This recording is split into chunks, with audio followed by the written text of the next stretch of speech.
அப்போ பாருங்க, இந்த காலம்குள்ள நீங்கள் பிரவேசிக்கணும் அப்படின்னா நீங்கள் வளைந்து கொடுக்க வேண்டும். ஹல்லேலூயா! நீங்கள் வளைந்து கொடுக்குற காலம்தான் இந்த பீரியடா. அதை குறிப்பாக சொல்ல போனால் இது என்ன காலம் தெரியுமா? வெயிட்டிங் பீரியட், காத்திருக்கிற ஒரு காலமா. என்ன காலம்? கர்த்தர் ஒரு காலத்தை வைத்திருக்கிறார். நீ உயர்த்தப்படும் முடி ஒரு காலத்தை வைத்திருக்காருன்னு சொன்னால் அந்த காலம் என்னவா இருக்கும் அப்படின்னா, that is a waiting for yourself to lift up by God. அது பல அர்த்தங்களை நம்ம சொல்லலாம். லிஃப்ட் பண்ணுறதுக்கான ஒரு காலத்துக்காக உங்களை தயாரிக்கிறார், உங்களை ப்ரொடெக்ஷன் பண்ணுறார், உங்களை டியூன் பண்ணுறார், உங்களை சப்மிஷன் பண்ணி வைக்கிறார். அதாவது இன்னும் சொல்லப்போனால் உங்களுக்கு வெயிட் பண்ணி அதை உங்களை வளைந்து கொள்ள முடியாது அவர் ஆயத்தமாக இருக்கிறார். நாம் இந்த இடத்துல சொல்லக்கூடிய காலம் என்ன அப்படி தெரியுமா?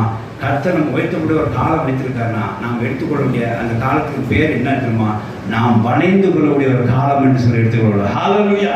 நம்மளை மேக் பண்ணுறதுக்கு நம்ம கொடுக்குற ஒரு காலம்.